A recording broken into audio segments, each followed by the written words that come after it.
첫 소식입니다. 어젠 12.3 비상계엄 1년이었죠. 시민들이 다시 응원봉을 들고 거리로 나섰습니다.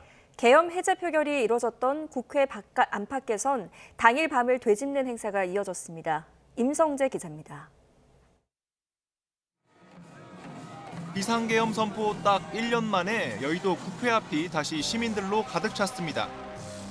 영하권 강추위에 두꺼운 패딩과 모자, 장갑 등 방한용품으로 중무장한 인파. 한 손엔 계엄 사태 이후 광장을 밝혀온 형형색색 응원봉을 들었습니다. 집회 참가자들은 1년 전 계엄군 투입에 맞서 맨손으로 국회를 지켜낸 그날을 회상했습니다. 광장으로 시민들이 나왔고 바꿔냈잖아요. 그래서 1년이 지난 지금은 바꿔낼 수 있고 한 그런 자신감으로 모두 이 자리에 밝은 표정으로 모였다고 생각하고요. 다신 이런 어처구니 없는 일이 반복돼선 안 될 뿐만 아니라 조속한 책임자 처벌도 필요하다고 촉구했습니다. 1년이 지났음에도 불구하고 무엇이 바뀌었는지, 또 그들은 여전히 재판 중에 있지만 결론이 나지 않고 있어서 내란 청산을 외치며 국민의힘 당사로 행진하는 과정에선 보수 성향 시민단체와 말다툼이 벌어지기도 했지만 큰 충돌로 이어지진 않았습니다. 시민들이 지켜낸 국회의사당 본청 건물 외벽엔 1년 전 상황을 사진과 영상으로 투사하는 미디어 파사드가 연출됐습니다. 한밤중 긴박했던 계엄 해제 표결 과정이 고스란히 담겼습니다. 표결을 이끈 당사자인 우원식 국회의장은 도슨트를 자초해 시민들과 만났습니다. 담을 넘을 때 입었던 코트를 입고 월담 장소부터 국회 운동장, 로텐더홀, 본회의장까지 역사가 벌어진 장소 한 곳 한 곳을 직접 안내했습니다. 707 특수단이 유리창을 깨고 들어간 곳입니다. 12.3 그 비상계엄을 앞으로 역사에 그대로 둬야 되기 때문에 격동의 밤을 지나 1년, 시민들은 저마다의 방식으로 민주주의를 지켜낸 역사를 기억했습니다. YTN 임성재입니다. 이재명 대통령은 우리 민주주의의 위기를 평화적 방식으로 극복한 국민이야말로 노벨 평화상을 수상할 충분한 자격이 있다고 확신한다고 말했습니다. 이 대통령은 12.3 비상계엄 1년 대국민 특별성명에서 불법 계엄을 물리치고 불이한 권력을 몰아낸 점은 세계 민주주의 역사에 길이 남을 일대 사건이라며 이같이 밝혔습니다.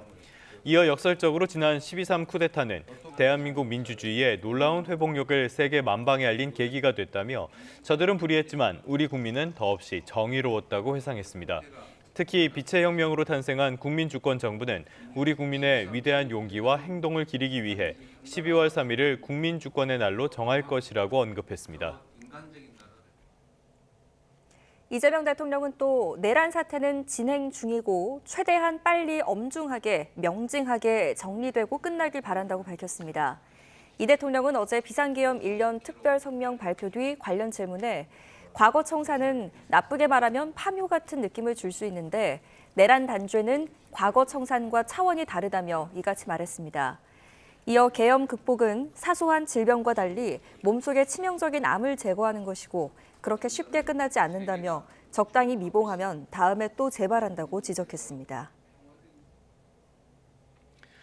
이 대통령은 외신 기자들을 상대로 회견도 진행했습니다. 이 대통령은 계엄 당시에 미국 측과 연락을 많이 주고받았다는 사실도 언급했습니다.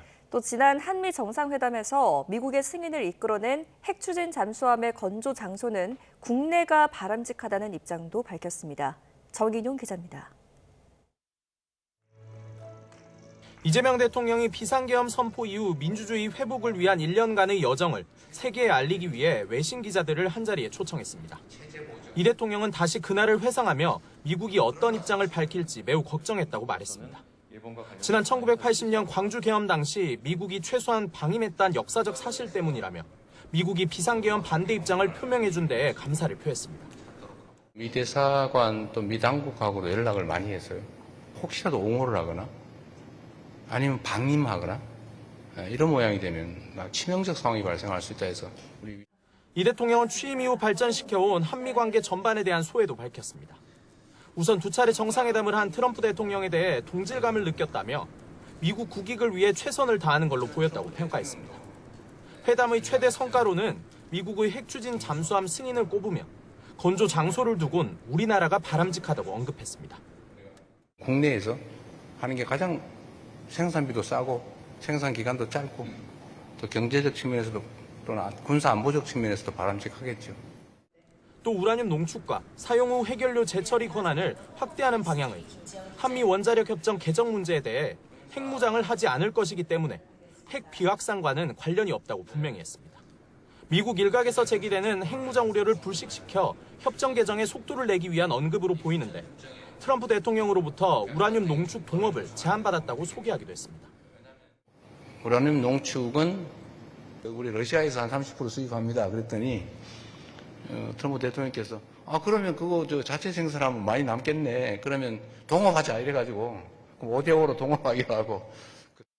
약 80분간 12명의 외신 기자 질문을 받은 이 대통령은 세계 시민들에게 K민주주의를 잘 전해달라는 당부로 회견을 마무리했습니다. YTN 정인용입니다. 안규백 국방부 장관은 전군 지휘관 회의를 소집하고 성찰과 쇄신을 거듭 주문했습니다. 명령에 따랐을 뿐이라는 태도로는 국민 신뢰를 회복할 수 없다며 별의 무게를 강조했습니다. 나혜인 기자입니다. 안규백 장관이 주재한 전군 지휘관 회의엔 6회 공군 장성을 비롯한 주요 직위자 150여 명이 참석했습니다. 안 장관은 1년 전 장병들의 소극적인 임무 수행이 계엄 해제에 기여했지만 군을 향한 국민의 실망감은 여전하다고 몸을 낮췄습니다. 특히 명령에 따랐을 뿐이라는 장성들의 태도가 문제라며 별의 무게를 무겁게 받아들여야 한다고 지적했습니다. 자신의 직을 걸고 헌법과 국민에게 충성을 다할 수 있는 사람만이 국민의 군대를 재건이라는 사명을 완수할 수 있을 것입니다. 불법 계엄의 비극이 반복된 건 5.16과 12.12 쿠데타 이후 단죄와 성찰이 부족했기 때문이라며 이제 적당히 상처를 덮는 일은 없어야 한다고 강조했습니다. 다만 초급 간부들을 향해선 떠나고 싶지 않은 군대를 만들겠다며 차원이 다른 급여 복지 체계 개선을 약속했습니다. 인구 절벽에 대비한 군 구조 개편과 AI 기반 유무인 복합 전투체계 구축도 거듭 주문했습니다. 청춘과 열정 그리고 꿈을 또 인생을 바칠 가치가 있는 군대로 만들기 위해서 온 역량을 쏟을 것입니다. 회의에선 전시작전권 전환을 위한 올해 추진 상황 점검도 이뤄졌습니다. 안 장관은 2단계의 검증 절차가 마무리될 내년이 분수령이라며 정부 임기 내 전환을 목표로 전 지휘관이 마음을 모아달라고 당부했습니다. 내년 국방 예산은 올해 대비 7.5% 늘어난 65조 8천억여 원으로 확정됐는데 이 가운데 전자권 전환에 대비한 방위력 개선비는 올해보다 11.9% 증가한 19조 9천억여 원으로 편성됐습니다. YTN 나인입니다. 계속해서 국회로 가보겠습니다. 더불어민주당은 빛의 혁명으로 이재명 정부를 탄생시켰지만 내란은 아직 끝나지 않았다고 주장했습니다. 국민의힘 추경호 의원 구속영장 기각을 겨냥해 조희대 사법부를 비판했고 추가 특검 여론전에도 나섰습니다. 윤웅성 기자가 보도합니다. 영하권의 칼바람 속에서 민주당 의원들은 1년 전 계엄군이 침입을 시도한 국회 본청 계단에 모였습니다. 당시 무장군인에 맞섰던 시민을 초대해 계엄 선포부터 해제 표결, 탄핵까지 과정을 영상으로 함께 곱씹었습니다.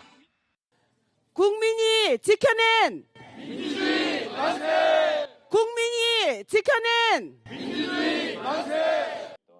민주당은 12월 3일을 민주화 운동 기념일로 역사에 기록하겠다며 관련법 발의 사실도 알렸습니다. 국가가 빛의 혁명을 책임있게 기록하고 기념하는 체계를 만들겠습니다. 국민주권의 위대함을 강조하면서도 민주당은 내란은 현재 진행형이라고 말했습니다. 3대 특검이 손대지 못한 걸 다 모아 2차 종합특검을 추진하겠다면서 내란과의 전쟁을 멈출 수 없다고 외쳤습니다. 특히 추경호 전 원내대표 영장 기각을 비판하며 지난해 12월 3일이 내란 쿠데타였다면 올해 12월 3일은 제2의 내란, 사법 쿠데타라고 규정했습니다. 역사는 윤석열 정권과 조희대 사법부가 한 통속이었다고 기록할 것입니다. 정청래 대표는 시민사회와 만나서도 내란 전담 재판부를 만들어 프랑스나 독일처럼 내란 잔재를 완전히 청산해야 한다고 강조했습니다. 행동에도 나섰는데 민주당은 법원행정처 폐지와 사법행정위원회 신설 등을 골자로 하는 사법행정정상화 3법을 발의했습니다. 12월 내에 반드시 통과해서 내란에 부역하는 사법부에 대해서 국민들의 사법부로 바로 세울 수 있도록. 만약 2차 특검이 가동되면 내년부터는 민생에 집중하겠다던 민주당의 구상보다 이른바 내란 청산 기간이 길어지는 건데 출구 전략을 놓고 민주당의 고심도 감지됩니다. YTN 윤웅성입니다. 내란 전담 재판부 설치와 법 왜곡죄 법안, 공수처법 개정안이 더불어민주당 등 법여권의 주도로 국회 법제사법위원회를 통과했습니다. 법사위는 어제 전체 회의를 열고 이러한 법안들을 더불어민주당 주도로 의결했습니다. 국민의힘 의원들은 법안 표결이 추진되자 강하게 반대했고요. 의결 직전에 회의장을 떠났습니다. 국회 법제사법위원회 소속 국민의힘 의원들은 내란 전담재판부 설치법과 법 왜곡죄 등이 법여권 주도로 법사위를 통과한 걸 두고 입법 독재, 헌정 파괴라고 반발하며 위헌법률 심판 청구를 예고했습니다. 나경원 의원 등 국민의힘 법사위 의원들은 어제 법사위 회의장 앞에서 긴급 기자회견을 열고 더는 민주당의 헌법 파괴에 들러리를 설 수 없어 파행을 선언한다며 이같이 밝혔습니다. 무제한 토론, 그러니까 필리버스터 요건을 강화하는 국회법 개정안도 법여권의 주도로 법사위 전체회의를 통과했습니다. 개정안은 재적의원 5분의 1인 60명 이상이 본회의장에 출석하지 않았을 때 교섭단체 원내대표의 정적수 충족 요청에 따라 국회의장이 회의 중지를 선포할 수 있게 했습니다. 또 무제한 토론 시 국회의장이 지정한 의원에게도 회의 진행 권한을 부여하도록 했습니다. 법사위원인 국민의힘 나경원 의원은 소수 야당의 유일하게 남은 필리버스터 권한을 박탈하는 법이라고 지적했고요. 민주당 장경태 의원은 무의미한 필리버스터가 되지 않도록 실질화하는 목적이라고 반박했습니다. 비상계엄 1년을 맞아 당시 여당이었던 국민의힘에서도 계엄에 대한 반성과 자성의 목소리가 잇따랐습니다. 윤석열 전 대통령과의 절연 등 쇄신 요구도 다시 등장하고 있는데 개별 의원들의 사과에도 장동혁 대표는 다른 소리를 했습니다. 박정현 기자입니다. 비상계엄 1년을 맞아 국민의힘 의원 25명이 공식 사과문을 발표했습니다.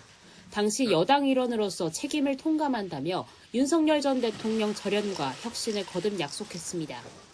불법적인 비상계엄과 이로 인한 대통령 탄핵 그리고 대선 패배에 이르기까지 우리들의 과오를 반성하고 국민께 사죄드리면서 뼈를 깎는 변화와 혁신으로 거듭나겠다는 다짐을 초재선을 주축으로 3선 김상원 신성범 의원과 4선 안철수 의원 등 일부 중진도 이름을 올렸는데 성명에 함께하진 않았지만 수도권 5선 권영세 의원을 포함 일부 의원들도 개별 메시지로 반성 행렬에 동참했습니다. 계엄 당시 여당 대표로 계엄 해제 표결에 앞장섰던 한동훈 전 대표도 국회를 찾았습니다.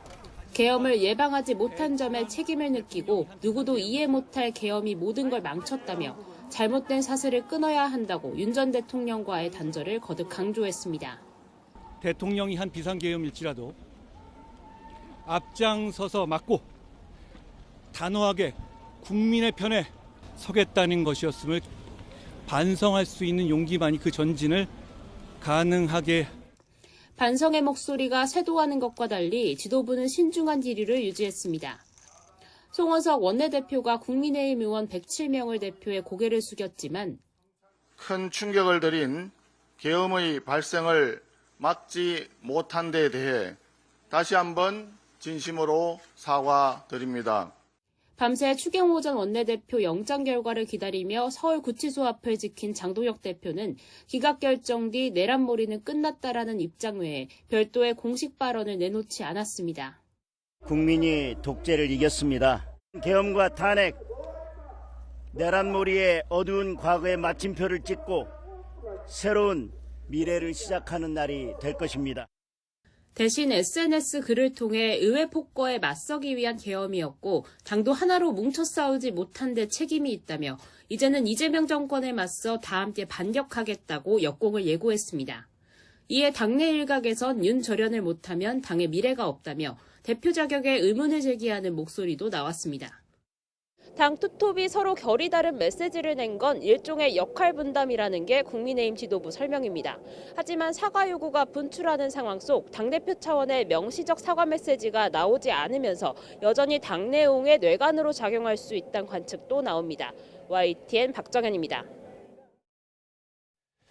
이건 또 어떻게 봐야 될까요? 윤 전 대통령이 옥중에서 비상계엄 1년 대국민 메시지를 냈습니다. 계엄이 초래한 혼란과 분열에 사과와 반성은 없이 자신은 헌법 수호 책무를 이행했다는 궤변으로 지지자들을 선동했습니다. 황윤태 기자입니다.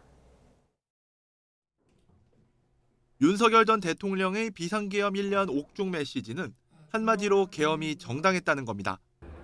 자유헌정 질서를 붕괴시키려는 체제전복 기도에 맞서 헌법 수호 책무를 결연히 이행한 것이라고 주장했습니다.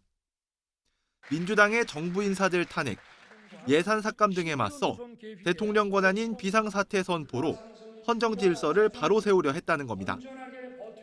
모든 책임은 군 통수권자였던 자신에게 있다면서도 계엄으로 초래된 극심한 혼란과 분열에 대한 사과나 반성은 전혀 없었습니다. 도리어 이재명 정부를 겨냥해 레드카드를 함께 꺼내달라고 지지자들을 선동했습니다. 윤 전 대통령은 내란 우두머리 혐의 말고도 공수처의 체포를 방해하고 평양에 무인기 침투를 지시한 혐의 등으로 재판받고 있습니다. 최근 재판에선 직접 증인 신문을 하면서 군 투입 책임을 회피하고 부하들에게 떠넘기는 모습을 보였습니다.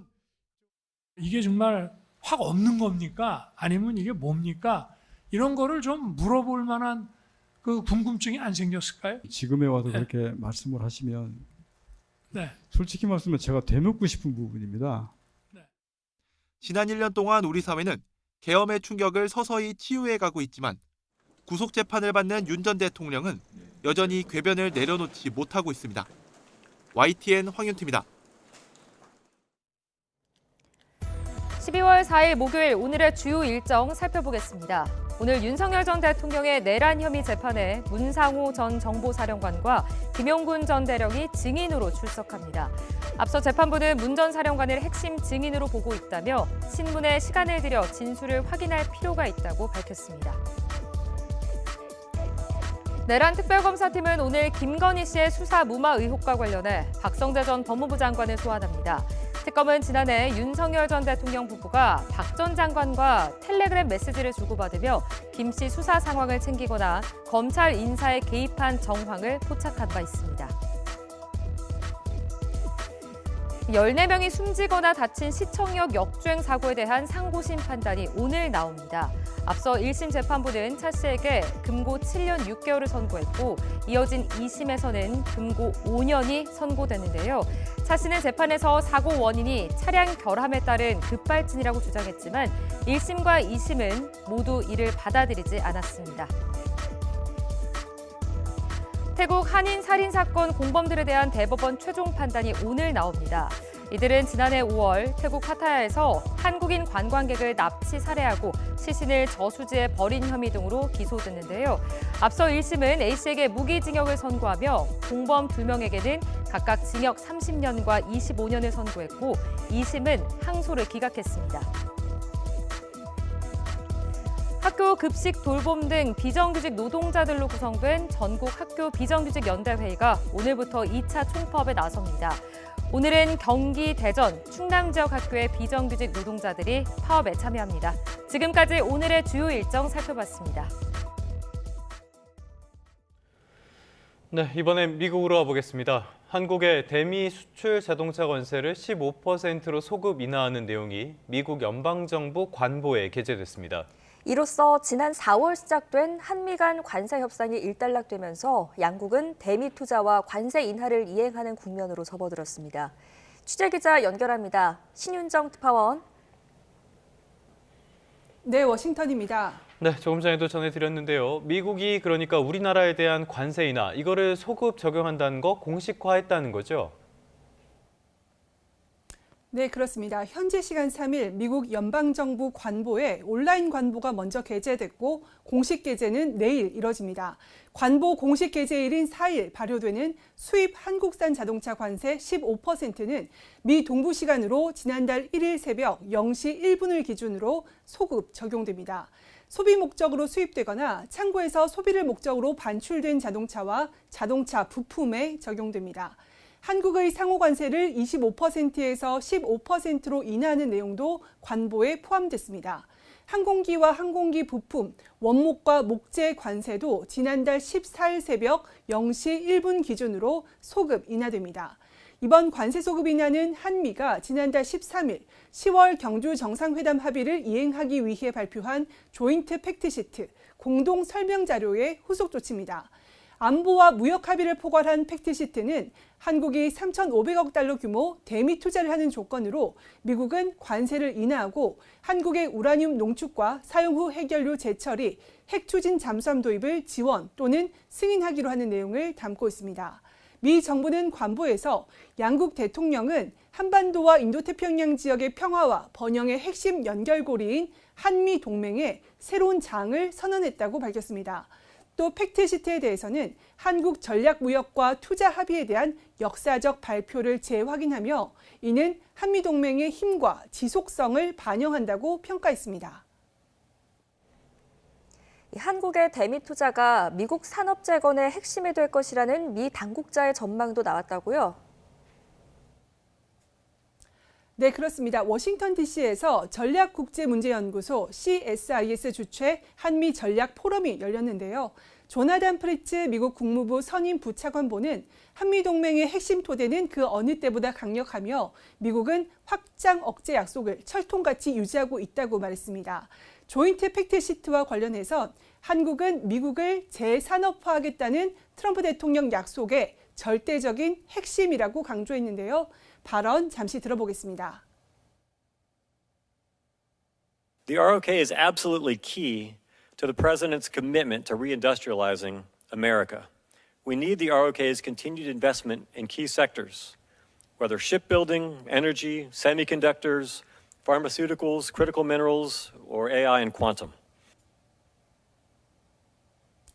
조나단 부차관보는 이런 노력은 미국의 선도적 투자국이라는 한국의 위상을 기반으로 한다면서 미국의 일자리 창출을 지원하고 미국의 에너지 산업에 연료를 공급할 거라고 전망했습니다. 이어 한국의 지속적 투자가 이루어지려면 임시 비자를 통해 전문가들을 보내 미국 노동자들을 훈련할 수 있게 해야 한다고 말하기도 했습니다. 이번 포럼에 참석한 커트 캠벨 전 국무부 부장관은 일본과 한국에서 발표된 투자금들이 어떻게 작동할지 또 어떻게 배분될지를 파악하는 게 우선 과제가 될 거라고 전망했는데요. 일부 미국에서 설명하는 방식, 즉 자금이 미국으로 들어오고 이후 트럼프 대통령이 그 돈을 어디에 쓸지 전적으로 결정하는 형태가 될 것 같지는 않다고 내다봤습니다. 조현 외교부 장관도 이 행사에 영상 축사를 보내서 이재명 정부의 실용 외교 기조 속에 한미동맹이 미래지향적인 포괄적 전략동맹으로 진화하고 있다고 강조했습니다. 또 한미는 미국 제조업 경쟁력을 강화하는 동시에 한국 기업의 새로운 기회의 전선을 여는 산업협력의 새로운 단계를 이끌고 있다고 말했습니다. 미국을 방문 중인 박윤주 외교부 1차관은 미국 싱크탱크 관계자들을 만나 팩트시트 이행 방안에 대한 미 조야의 의견을 청취하고 한국은 핵 비확산 분야 모범 국가로서 비확산 규범을 준수하겠다는 의지가 확고하다고 설명했습니다. 지금까지 워싱턴에서 YTN 신윤정입니다. 트럼프 행정부의 관세 정책 여파로 민간 고용도 무너져 내렸습니다. 이렇게 고용 시장이 나빠지면서 이번 달 기준금리 인하 기대감도 커지고 있습니다. 뉴욕 연결해서 자세한 소식 알아보겠습니다. 이수연 파원, 민간 고용 상황 전해주시죠. 네, 방금 무너지셨다는 말을 썼는데요. 그 말이 맞는 것 같습니다. 미국 고용정보업체 오토매틱 데이터 프로세싱 ADP는 11월 미국의 민간 기업 고용이 전월 대비 3만 2천 명 감소했다고 밝혔습니다. 이는 지난 2023년 3월 이후 무려 2년 8개월 만에 가장 큰 감소폭입니다. AFP 전문가 전망치는 4만 명 증가, 로이터는 1만 명 증가, 블룸버그 전망치는 5천 명 증가했는데 모두 뒤집은 겁니다. 대다수 업종에서 고용이 약화한 가운데 전문 사업 서비스 부문에선 2만 6천 명, 정보는 2만 명, 제조업은 18,000명 줄어들어서 감소폭이 두드러졌습니다. 특히 종업원 50명 미만 소형 사업체 고용이 12만 명 줄어들어서 11월 고용 감소를 주도한 반면에 50명 이상 사업체는 고용이 전월 대비 증가했습니다. 양극화 현상이 심해지고 있는 거죠. ADP는 고용주들이 신중해진 소비자와 불확실한 거시경제 환경에 대응하면서 최근 미국 고용이 불안정한 양상을 보여 11월 고용 둔화가 광범위하게 나타났다고 진단했습니다. 미국 소규모 사업자들의 고용 약화 상황이 얼마나 심각한지 현장의 얘기를 직접 들어보시죠. I just see all the costs rising, almost impossible to plan and be thoughtful about our workforce, be thoughtful about how we pay those people, how we employ them. 네, 이렇게 고용이 나빠지는 게 다른 측면에서는 영향을 또 미치는 것 같습니다. 금리 인하 기대감, 이거는 오히려 커지고 있죠. 네, 그렇습니다. 미국의 중앙은행인 연방준비제도는 12월 연방공개시장위원회 FOMC 회의에서 금리 인하 여부를 결정합니다. 12월 통화정책회의를 앞두고 연준 위원들은 고용 약화를 고려해서 기준금리를 0.25%포인트 인하해야 한다는 의견이 또 제시를 하고 있고, 인플레이션 위험을 고려해서 기준금리를 동결해야 한다는 의견을 또 제시해서 이렇게 의견이 내부적으로 양분되어 있는 상황입니다. 11월 민간 고용 지표가 방금 전해드린 것처럼 예상 밖으로 약세를 보임에 따라 시장에서는 연준이 12월 FOMC 회의에서 기준금리를 인하할 것이라는 기대감이 커졌습니다. 시카고 상품거래소의 페드워치에서 금리 선물 시장은 ADP 고용지표 발표 직후에 12월 FOMC에서 연준이 금리를 0.25%포인트 인하할 확률을 89%로 높게 반영했습니다. 이에 따라 뉴욕 증시의 3대 지수는 금리 인하 기대감에 상승세입니다. 금리가 인하되니까 유동성이 늘어나서 아무래도 증시가 좀 더 화랑세를 보일 거라는 기대감 때문입니다. 뉴욕 증권거래소에서 우량주 중심의 다우존스 30 산업평균지수는 전장보다 0.88% 올랐습니다. 대형주 중심의 S&P 500 지수는 0.3%, 기술주 중심의 나스닥 종합지수는 0.17% 상승했습니다. 미국의 11월 구매 관리자 지수, 서비스업 PMI도 증시에 영향을 미쳤습니다. 미국의 대기업 위주로 조사한 11월 ISM 서비스업 PMI는 52.6으로 시장 예상치 52.1을 소폭 웃돌았습니다. 중소, 중견업체 중심으로 조사한 11월 S&P 서비스업 PMI는 54.1로 역시 시장 예상치 55보다 낮게 나왔습니다. 지금까지 뉴욕에서 YTN 이승윤입니다. 경제 한 줄 뉴스입니다. 비수도권에서 수도권으로 이동한 청년의 소득이 이동하지 않은 청년보다 크게 상승한 것으로 나타났습니다. KB국민은행 등 주요 시중은행에서 연내 실행 예정인 생활안정자금 목적의 주택담보대출을 더 이상 취급하지 않기로 하면서 대출 문턱이 더 높아지고 있습니다. 한국토지공사 LH가 매입한 전세 사기 피해 주택이 4,000호를 넘어섰습니다. 서울의 고급 주택 가격이 최근 1년 새 25% 넘게 뛰어올라 전 세계 주요 도시 가운데 상승률 2위를 차지했습니다. 삼성전자가 GDDR7 D램으로 대한민국 기술대상 대통령상을 수상하며 기술력을 인정받았습니다. KT가 해킹 사태 후속 조치로 실시하고 있는 유심 무상교체 서비스를 전국 모든 지역으로 확대했습니다. 올해 국내 유튜브에서 가장 인기 있는 노래로 K-팝 데몬 헌터스의 골든이, 가장 인기 있는 크리에이터로는 격투기 선수 출신 추성훈이 꼽혔습니다. 지금까지 경제 한 줄 뉴스였습니다.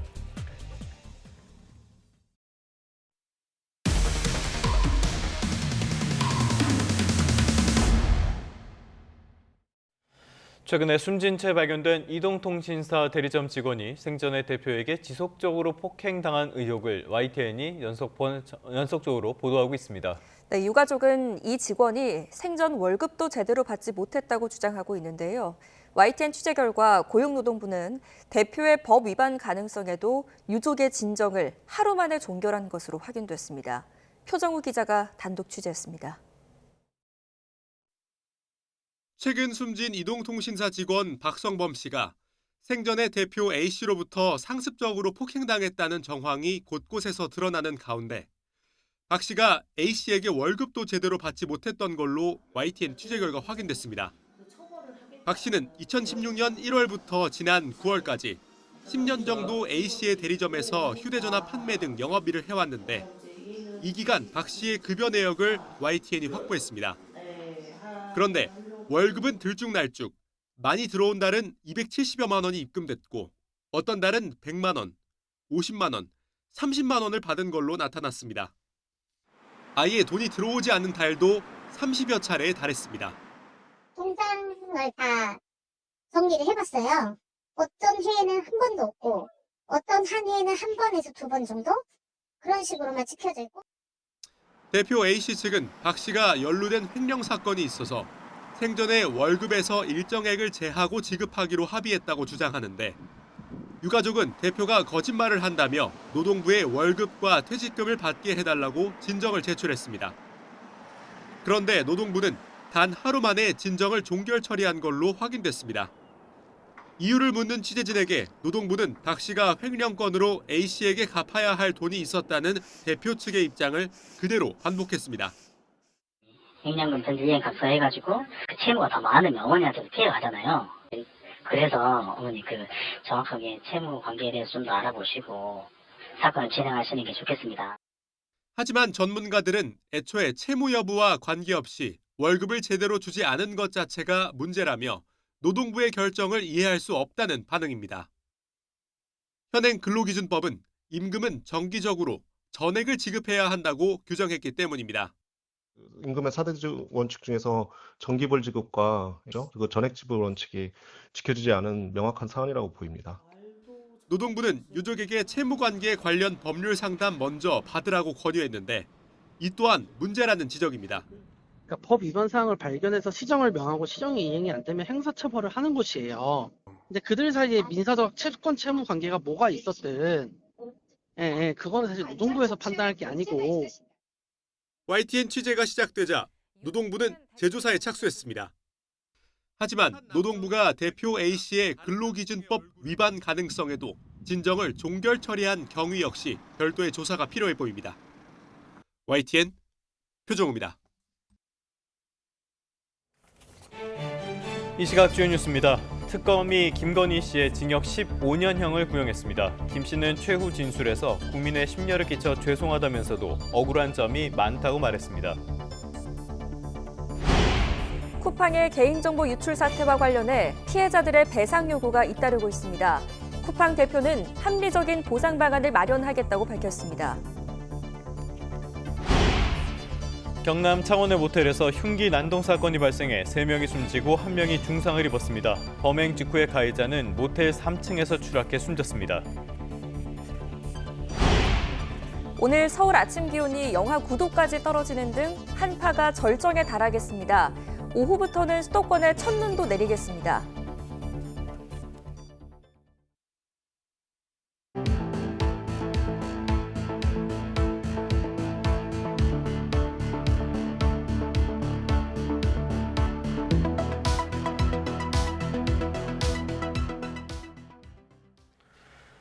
네, 오늘은 어제보다 더 춥습니다. 겨울의 시작부터 찾아온 강추위가 오늘 절정에 달하겠습니다. 추위 속 오후에는 서울 등 내륙에도 첫눈이 내린다는 소식인데요. 자세한 날씨는 기상캐스터 연결해서 알아보겠습니다.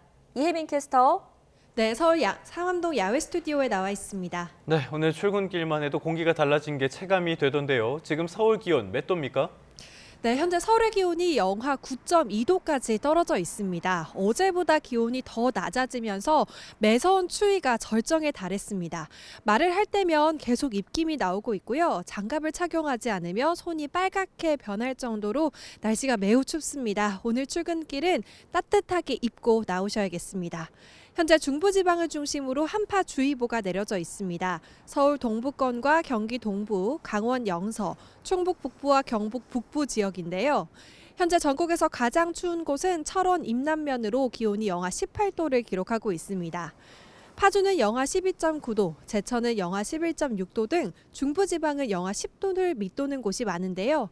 남부지방은 광주가 영하 2.1도, 부산은 영하 3.3도 등 영하 5도 안팎으로 떨어져 있습니다.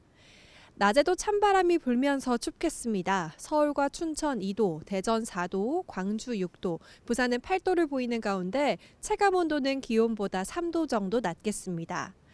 한편 일부 서해안과 제주도에는 많은 눈이 내렸습니다. 현재까지 제주 삼각봉에 23.1cm, 인천 백령도에도 11cm의 적설량이 기록됐는데요. 현재는 눈비가 대부분 잦아들었지만 여전히 제주 산간과 울릉도 독도에는 대설주의보가 내려져 있고요. 오늘 아침까지 1에서 5cm의 눈이 더 오겠습니다. 다만 오늘 오후부터 밤 사이에는 서울 등 내륙 지역으로도 눈이 내리겠고 첫눈이 내리겠습니다. 경기 북동부와 강원 영서에 최고 8cm, 그 밖에 내륙에 1에서 5cm가 예상됩니다. 퇴근 시간에는 미끄럼 사고가 발생할 수 있어서 교통 안전에 유의하셔야겠습니다. 한편 동해안 지역으로는 건조특보가 계속되고 있습니다. 대기가 건조한데 바람까지 강하게 불고 있어서 화재 사고 발생하지 않도록 유의하셔야겠습니다. 지금까지 YTN 이혜민입니다. 이렇게 추운 날씨 속에 전북 전주의 아파트 지하 전기실에서 불이 나 한밤중에 전기가 끊기는 일이 생겼습니다. 완전 복구까지 몇 주 걸릴 터라 주민 불편이 이어질 전망입니다. 김민성 기자입니다. 전북 전주시 1,300세대 규모 아파트입니다. 새벽 시간 아파트 단지 한가운데에서 뿌연 연기가 쉴 새 없이 치솟습니다. 지하 출입구는 뿜어나오는 연기로 틀어막혔습니다. 아파트 지하 전기실에서 불이 난 건 수요일 새벽 3시 40분쯤. 불은 40분 만에 꺼졌고 다친 사람도 없었으나 관련 설비가 불타 전기가 완전히 끊겼습니다. 정전이 된 이 아파트, 이 건물은 16층인데요. 보이다시피 이렇게 오전에도 엘리베이터 전원이 꺼져 있어서 주민들이 오르내리는 불편을 감수해야 할 상황입니다. 기온이 뚝 떨어진 한겨울 날씨. 주민들은 보일러도 전기 장판도 없이 밤을 지새워야 했습니다. 안 들어온다는 소리도 없고 전기가 안 들어온 게 방송도 못 오지. 가져서해서. 오늘 그럼 어떻게 지내실 거예요? 병원을 갔다 안한 집에 가서 이렇게 있다 불 들은 집 저거 5단위는 들은 게 고리 죽게 가까우고. 냉장고도 멈췄고 불도 켤 수 없습니다. 일부 고층 세대는 온수는커녕 아예 물도 안 나오는 상태. 주민들은 근처 사우나로 몸을 피하거나 임시방편으로 가스버너로 물을 끓여 추위를 녹입니다. 물 끓이고 있어요 지금. 왜요? 아니 좀 양치도 하고 뭐 좀 하려고 싶고 물이 안 나오니까 따뜻한 물이 안 나오니까. 아파트 관리사무소는 급한 대로 사설업체 발전기를 들여 비상 전력 공급에 나섰습니다. 사고를 수습해 전력 공급을 완전 정상화하기까지는 상당 기간이 필요할 것으로 보입니다. 각 동으로 나가는 그 전선까지도 피복이 다 타서 벗겨진 상태고요. 뭐 열흘 내서 한 3주 정도 걸리지 않을까 싶습니다. 이번 주까지는 아침 최저 기온이 영하권에 머물러 당분간 주민 불편이 불가피한 상황. 경찰과 소방당국은 정확한 화재 원인을 조사하고 있습니다. YTN 김민성입니다. 네, 다시 한번 12.3 비상계엄 사태 이후 살펴보겠습니다. 주가 조작에 가담하고 통일교로부터 청탁을 받은 혐의로 재판에 넘겨진 김건희 씨에 대해 특검이 징역 15년에 벌금 20억 원을 선고해달라고 재판부에 요청했습니다. 서울중앙지방법원은 어제 자본시장법과 정치자금법 위반, 알선 수재 혐의로 기소된 김건희 씨에 대한 결심 공판을 열었습니다. 특검은 김 씨의 자본시장법 위반과 알선 수재 혐의에 대해서 징역 11년과 벌금 20억 원, 8억 1,144만 원 추징을 구형했습니다. 정치자금법 위반 혐의에 대해서는 징역 4년과 추징 1억 3,720만 원을 요청했습니다. 김 씨의 1심 선고는 다음 달 28일에 이루어질 예정입니다. 김건희 씨는 최후 진술에서 억울한 점이 많다고 운을 뗐습니다. 자신의 역할과 자격에 비해 잘못한 게 많은 것 같다면서도 특검과는 다툴 여지가 많다고 주장했는데요. 끝까지 책임을 회피하는 모습입니다. 염혜원 기자입니다. 결심 공판기일 법정에 나온 김건희 씨는 마스크와 안경으로 얼굴을 가린 모습이었습니다. 검은 코트를 입고 교도관에게 부축을 받고 들어와 피고인석에 앉았습니다. 김 씨의 모습이 공개된 건 지난 19일 10차 공판 뒤 보름 만입니다. 당시엔 공판 시작 뒤 5분 정도 생중계했지만 이번엔 1분 남짓 촬영만 허가됐습니다. 김 씨가 포괄적 진술 거부권을 행사했기 때문입니다. 특검의 구형과 변호인들의 최후 변론에 이어 김 씨도 최후 진술을 했습니다. 김 씨는 먼저 억울하다는 심경을 밝혔습니다. 역할과 책임에 비해 자신이 잘못한 게 많고 죄송하다면서도 특검이 주장하는 혐의는 다툴 여지가 있다고 강조했습니다. 자신은 관련이 없다며 항변하고는 있지만 그동안의 수사와 재판 과정에서 김 씨의 거짓 진술은 수도 없이 드러났습니다. 통일교에서 아무것도 받지 않았다고 버티다가 건진 법사 전성배 씨가 입을 열고서야 샤넬 가방을 받은 사실만 인정했습니다. 다이아몬드 목걸이 수수는 끝까지 부정하고 있습니다. 이른바 나토 목걸이 역시 처음엔 지인에게 빌렸다고 했다가 또 홍콩에서 샀다고 했다가 결국 서희건설 이봉관 회장의 자수로 들통이 났습니다. 뿐만 아니라 유경옥 전 대통령실 행정관에게 샤넬 가방 교환은 건진 법사의 심부름이었다고 진술하도록 회유했다는 증언까지 나왔습니다. 특검 조사와 재판에서 줄기차게 책임을 회피하고 진술을 거부해온 김 씨에게 어떤 판결이 내려질지 재판부의 결정에 관심이 집중되고 있습니다. YTN 염혜원입니다. 김건희 씨는 오늘도 귀금속을 받았다는 의혹으로 특검 조사를 받습니다.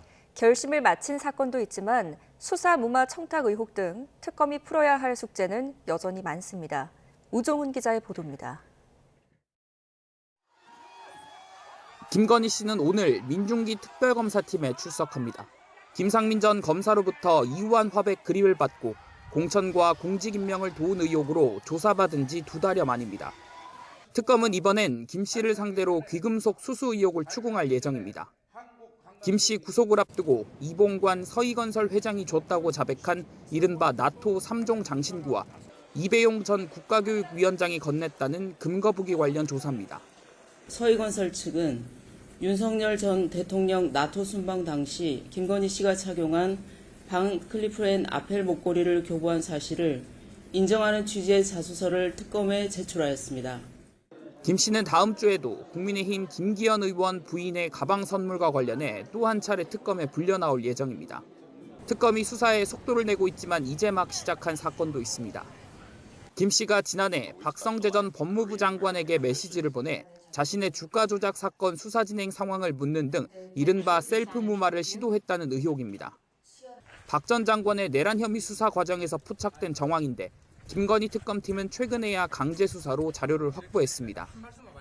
김 씨가 얽힌 의혹들이 대부분 영부인 지위를 활용해 부당한 청탁을 했거나 받은 것이란 점에서 공직자인 윤 전 대통령 조사도 필수입니다.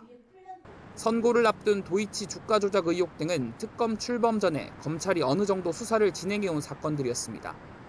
특검은 그동안 김건희 씨의 매관 매직 의혹을 밝히는 데 수사력을 집중해왔습니다. 오는 28일 활동을 마치는 특검이 남은 과제를 얼마나 풀어낼 수 있을지 주목됩니다. YTN 우종훈입니다.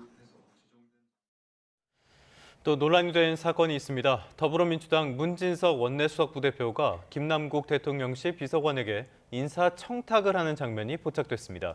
김현지 대통령실 부속실장이 다시 정치권 전면에 등장하게 됐는데요. 여권도 곤혹스러운 표정입니다. 김다연 기자입니다. 예산안 처리가 임박한 본회의장에서 포착된 민주당 문진석 의원의 휴대전화 대화창입니다. 대학교 후배인 특정 인사를 자동차 산업협회장에 추천해달라는 일종의 인사청탁 문자인데 받는 사람은 대통령실 김남국 비서관입니다. 김 비서관은 15분 뒤 훈식이 형이랑 현지 누나한테 추천할게요 라고 답장했습니다. 강훈식 대통령 비서실장, 김현지 대통령실 부속실장을 언급한 거로 추정됩니다. 대통령실은 이튿날 부정확한 정보를 부적절하게 전달한 내부 직원에 대해 공직 기강 차원에서 엄중 경고 조치했다고 언론에 공지했습니다. 실세나 청탁은 없다고 애둘러 반박한 건데 김 비서관 실명을 명시하진 않았습니다. 당장 보수 야권은 인사권도 없는 김현지 부속실장이 청와대 상황이라는 게 입증됐다며 인사 전횡이자 국정농단이라고 비판했습니다. 민주당이 김 실장의 국정감사 출석을 막은 이유가 명확히 드러났다고 했고 국정 책임자들이 형 누나하며 인사를 논하는 게 마치 나라를 가족 회사쯤으로 보는 것 같다는 지적도 나왔습니다. 이재명 대통령의 측근이자 권력 공동체인 김현지 부속실장이 청와대 상황으로 군림하며 자리 잡고 있었습니다. 민주당도 난감한 표정입니다. 당 핵심 인사는 YTN에 대통령실 인사가 사적으로 운영된다는 인상을 줬을 뿐 아니라 수면 아래로 가라앉았던 김 실장이 또 소환됐다며 원망 섞인 우려를 표했습니다. 당도 이 문제에 대해서 매우 부적절한 처신으로 그렇게 보고 있는 것은 틀림없습니다. 이런 눈총 속에 당사자인 문진석 의원은 국회 모습을 드러내지 않았는데 소속 상임위인 운영위원회에선 원색적인 비난까지 나왔습니다. 근데 인사청탁하다 들켜서 지금 현지 누나한테 조인트 가이로라도 가신 겁니까? 최소한의 선은 넘지 않았으면 하는 바람입니다. 지난 10월 국정감사 내내 정치권을 달궜던 이재명 대통령의 핵심 측근 김현지 부속실장이 연말 전국 최대 쟁점으로 다시 자리 잡게 됐습니다. YTN 김다연입니다. 논란거리 하나 더 있습니다. 더불어민주당 장경태 의원의 성추행 의혹을 말씀드리는 건데요. 국회 법사위원회에서는 여야의 난타전이 벌어지기도 했습니다. 국민의힘은 장경태 의원이 수사 대상인 만큼 법사위원인 건 이해 충돌이라고 지적했는데 민주당은 허위 조작 의혹이라고 맞섰습니다. 주요 발언 들어보시죠. 지금 수사 받으시잖아요. 성추행으로. 피해자를 무고하지 않았습니까? 우리 법률가 출신 분들께 묻겠습니다. 이게 법사위원 자격이 있습니까? 여기서 어떻게 같이 회의를 진행합니까? 사보임 하시고요. 허위 보도에 대한 조작 보도에 대한 확대 재생산을 하고 있습니다. 영상을 보면 아주 악의적인 조작 보도가 보입니다. 정치가 우리 낙후돼 있다 후지다더니 저게 무슨 이 언론인 출신입니까? 1년이 지나서 지금 고소가 된 사건이고 기정사실로 해서 동료를 공격하고 그것이 이미 수사가 충분히 돼서 기소돼서 법원에서 재판까지 받고 유죄 판결 받은 사람과 같습니까? 재판에서 유죄 판결까지 났잖아요. 나경원 의원은. 이게 이해 충돌이에요. 말이 안 되잖아요. 무고죄는 저급한 꽃뱀론이다. 장경태 의원 본인이 한 얘기잖아요. 수사기관에 가서 경찰 앞에서 얘기해야지. 어떻게 법사위원으로서 여기서 얘기할 수가 있어요?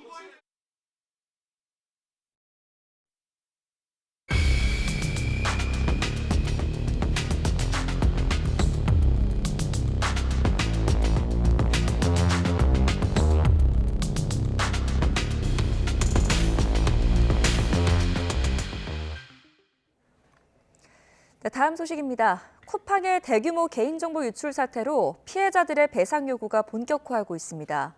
집단 소송은 물론이고요. 분쟁 조정 신청 움직임도 있습니다. 윤태인 기자입니다. 쿠팡의 대규모 개인정보 유출 사태와 관련해 이용자들의 배상 요구가 잇따르고 있습니다.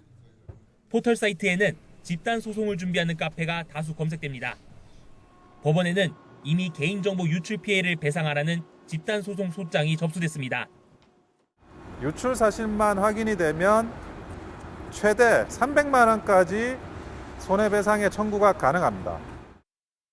하지만 과거 사례를 보면 배상액이 10만 원 수준인 경우가 대부분이고 2011년 싸이월드, 2012년 KT 정보 유출 사태처럼 수년 동안 법정 다툼을 벌였지만 배상을 받지 못한 사례도 있습니다.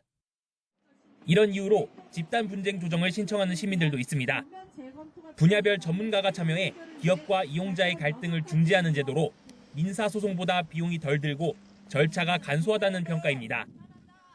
분쟁 조정안이 나오더라도 기업과 이용자 중 한쪽이 거부하면 사건이 종료된다는 한계가 있지만 분쟁 조정에 나선 시민단체는 이 또한 소송에서 피해자에게 유리하게 작용할 수 있다고 말합니다. 쿠팡이 합리적인 조정안을 거부할 경우 추후 소송의 피해 구제를 위해 노력하지 않은 악의적 태도를 입증하는 명분으로 작용하여 소송의 유리한 고지를 정할 수 있습니다. 최근 개인정보 유출 사태가 발생한 SK텔레콤이 가입자 한 명에게 30만 원을 배상하라는 분쟁 조정안을 거부하면서 소송이 불가피해졌는데 분쟁 조정의 취지가 피해자 구제인 만큼 기업의 조정안 수락 여부를 과징금 산정에 반영하는 안을 검토해야 한다는 의견도 나옵니다. 이제 수락했을 때는 페이버를 주고 거절했을 때는 페널티를 주는 제도를 고민해 볼 수 있는 거예요. 피해자들이 직접 소송에 나서기보다 국가가 개인정보 유출 기업에 대한 과징금을 재원으로 기금을 만들어 피해자들을 지원하는 방안도 대안으로 거론됩니다. YTN 윤태인입니다. 대규모 쿠팡 정보 유출 사태와 관련해 박대준 대표가 피해자 보상을 검토하겠다는 뜻을 밝혔습니다. 박 대표는 어제 국회 정무위원회 현안 질의에서 보상 계획을 묻는 국민의힘 강명구 의원 질의에 합리적인 방안을 마련하겠다면서 피해자에 대해서는 적극적으로 보상을 검토하겠다고 말했습니다. 또 보상 시점을 묻자 현재 피해 범위가 확정되지 않았고 아직 조사 중이라고 답했습니다.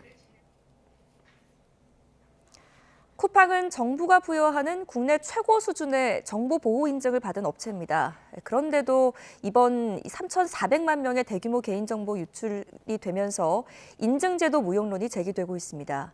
또 개인정보 유출을 노출로 축소해 발표했던 쿠팡의 안일한 대응이 국민의 혼란을 키웠다는 지적도 나옵니다.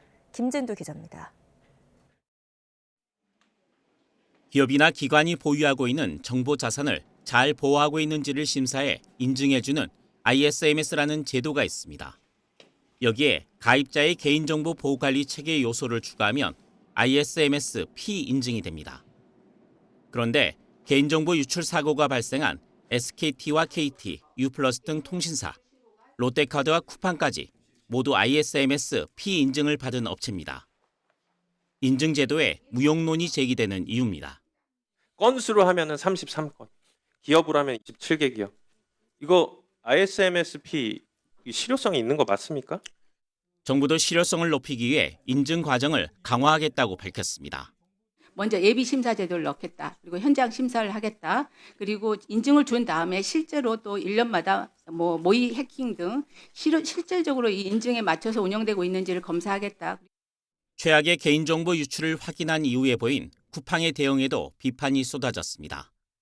쿠팡이 유출 규모를 축소하기 위해 고객들에게 유출이 아닌 노출 사고로 안내했으며 공동현관 비밀번호 등 유출 항목 일부를 누락하고 공지 기간도 단기간으로 제한했다는 겁니다. 개인정보보호위원회는 쿠팡 측에 통지 내용을 유출로 수정하고 모든 누락 항목을 반영해 고객들에게 다시 공지하라고 명령했습니다. 또 쿠팡에 대해 첫 징벌적 손해보상 부과를 검토하는 등 강경 대응에 나설 방침입니다. YTN 김준우입니다. 쿠팡이 대규모 정보 유출 사실을 알린 지난달 29일 G마켓에서 모바일 상품권 도용 결제 사고가 나면서 금융당국이 긴급 현장 점검에 착수했습니다. 금융감독원은 G마켓 이용자 60여 명이 무단 결제 피해를 신고함에 따라 현장 점검을 하고 있습니다. 금감원 관계자는 업체 측이 해킹이 아니라 외부에서 탈취된 계정 정보로 부정 결제가 이뤄졌다고 주장하고 있어 사실관계를 확인하고 피해자 보상이 제대로 진행되는지도 점검할 것이라고 설명했습니다. G마켓에서는 간편 결제 서비스인 스마일페이에 등록된 카드로 상품권이 결제되면서 사고가 난 것으로 알려졌습니다. 사건 사고 소식입니다. 경남 창원의 모텔에서 20대 남성이 중학생 3명에게 흉기를 휘두르는 사건이 발생했습니다. 피해자 가운데 2명이 숨졌고 이 흉기를 휘두른 남성도 사망했습니다. 임형준 기자입니다. 경남 창원의 한 모텔 앞에 경찰차가 도착하고 연이어 구급차가 CCTV에 포착됩니다. 모텔에서 흉기 난동 사건이 났다는 신고를 받고 출동한 겁니다. 흉기 난동 사건이 발생한 시각은 오후 5시 5분쯤 모텔 3층에서 발생했습니다. 20대 남성이 중학생 3명을 상대로 흉기를 휘두른 겁니다. 중학생 3명은 남성 2명과 여성 1명, 3명은 목 등을 흉기에 찔린 채 모텔 화장실에서 발견됐습니다. 중학생 남녀 2명이 심정지 상태로 옮겨졌지만 숨졌고 1명은 크게 다쳐 병원에서 치료받고 있습니다. 가해자 20대 남성은 3층에서 추락했습니다. 모텔역 골목으로 떨어진 가해 남성은 뼈가 부러지는 등 중상을 입고 병원으로 옮겨졌지만 숨졌습니다. 지나갈 때 이제 쿵 소리가 난 거죠. 요 앞쪽에서 지나가면서. 가해자인 20대는 숨졌고 생존한 피해자도 중상이라 사건 경위를 파악하기 어려운 상황. 경찰은 모텔의 CCTV 영상을 확보해 분석하고 모텔 사장과 목격자들을 상대로 조사를 벌이는 등 사건 경위를 조사하고 있습니다. YTN 이명준입니다. 구독자 100만 명이 넘는 유명 유튜버가 납치되는 사건이 있었죠. 이에 일당이 재판에 넘겨졌는데 공범도 있었던 것으로 드러났습니다. 검찰은 공범을 추가로 기소하고 잔혹했던 납치 장면이 담긴 영상도 공개했습니다. 이수빈 기자입니다. 한 남성이 차에서 야구방망이를 가져와 바닥에 쓰러진 누군가를 향해 여러 차례 휘두릅니다. 곧이어 축 늘어진 피해자를 트렁크에 싣고 지하주차장을 빠져나갑니다. 지난 10월 26일 구독자 100만 명이 넘는 유명 유튜버가 남성 2명에게 납치됐을 당시 CCTV 영상입니다. 유튜버를 폭행한 뒤 차에 실은 이들은 충남 금산군 공원묘지까지 데려가 살해하려다가 경찰에 붙잡혔습니다. 이들은 중고차 계약금 등을 돌려달라는 유튜버의 요구에 오히려 돈을 빼앗고 살해할 계획을 세운 걸로 조사됐는데 검찰의 보안 수사 과정에서 공범이 있었던 것으로 드러났습니다. 앞서 유튜버를 납치한 2명에게 강도살인미수죄를 적용해 재판에 넘긴 검찰은 이들의 범행을 돕고 방조한 혐의로 30대 남성 A씨를 구속해 추가로 기소했습니다. A씨는 이들 일당에게 자신의 차량과 청테이프, 목장갑 등을 빌려주고 범행이 성공할 경우 1억 5천만 원이 넘는 금품을 받기로 약속한 것으로 조사됐습니다. 또 범행 일주일 전에는 앞서 기소된 2명과 A씨까지 3명이 유튜버를 유인해 납치하려 했지만 유튜버가 나타나지 않아 실패한 것으로 확인됐습니다. 납치 직전 신고해둔 덕에 경찰의 추적 끝에 구조된 피해 유튜버는 지난 1일 사고 한 달여 만에 라이브 방송을 켜고 당시 상황을 전했습니다. 시력 저하 등 후유증과 외상 후 스트레스 증후군 증상을 호소하면서도 계속 움츠리고 있을 수는 없다며 방송으로 돌아오겠다고 밝혔습니다. YTN 이수빈입니다. 경기도 포천시에서 16개월 여자아이를 학대해서 숨지게 한 혐의를 받는 친모와 계부가 검찰에 구속 송치됐습니다. 경찰은 이들이 아이를 최소 3개월 동안 학대한 것으로 판단했는데 친모와 계부 모두 서로에게 책임을 떠넘기면서 혐의를 부인했습니다. 송수연 기자입니다. 16개월 영아를 학대해 숨지게 한 혐의로 체포된 친모와 계부가 구속 송치됐습니다. 경찰 조사 결과 이들은 아이를 지난 9월 초부터 최소 3개월 넘게 학대한 것으로 확인됐습니다. 친모의 휴대전화에서 지난 9월쯤 아이를 강하게 혼내겠다, 버릇을 고쳐놓겠다고 보낸 메시지가 발견된 겁니다. 경찰은 친모가 멍자국을 지울 때 쓰는 멍크림을 검색한 기록도 나왔지만 정작 부모가 아이를 병원에 데려간 기록은 없었다고 설명했습니다. 친모와 계부는 이 같은 정황에도 자신의 혐의는 줄곧 부인하며 서로에게 책임을 전가하는 모습을 보였습니다. 친모는 계부가 자신의 친자식이 아니라는 이유로 아이의 머리를 수차례 때렸다고 진술하고 계부는 친모가 훈육 차원에서 아이의 엉덩이와 발바닥 등을 때렸다고 주장한 겁니다. 경찰은 두 사람이 혐의를 전면 부인하자 아이가 지난 6월부터 다닌 어린이집에 갑자기 2주 동안 등원하지 않은 지난 9월 초를 학대 시작 시점으로 봤습니다. 16개월 아이의 평균 몸무게는 10kg 이상이지만 숨진 아이는 8.5kg에 불과했고 헤모글로빈 수치도 정상보다 5배 이상 낮았습니다. 또 아이의 몸에서는 갈비뼈 골절, 뇌경막하 출혈 등이 발견됐는데 전문가들은 학대가 상당했을 거라고 지적합니다.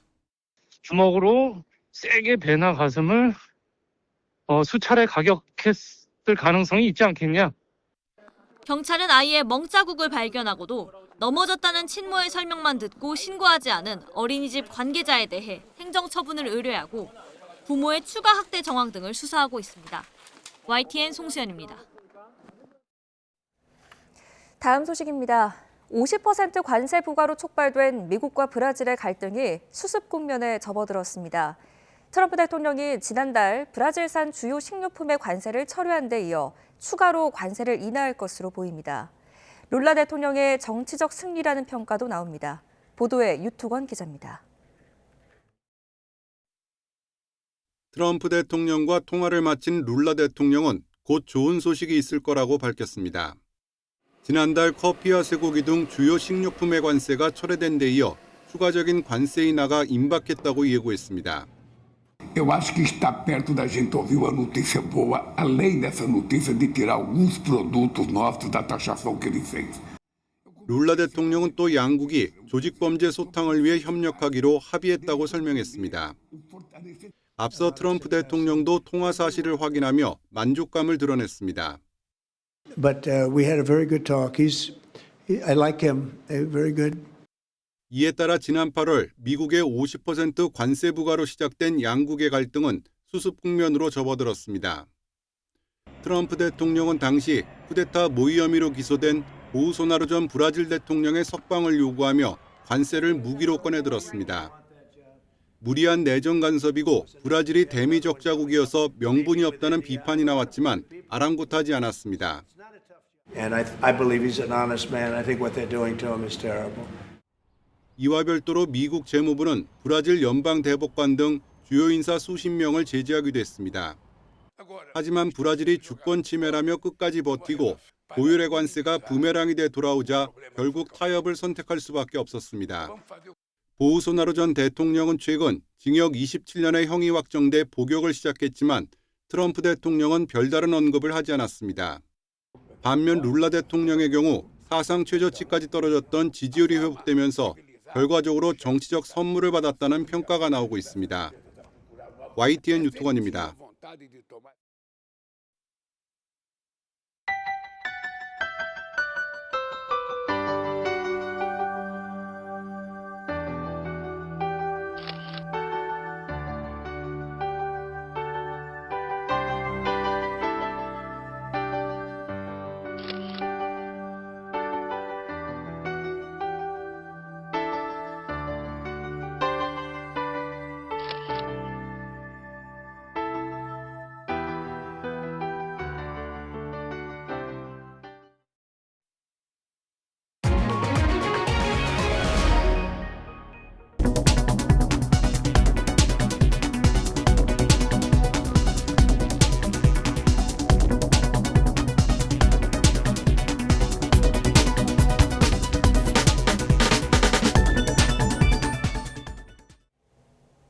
뉴스타트 3부 잠시 뒤에 계속됩니다.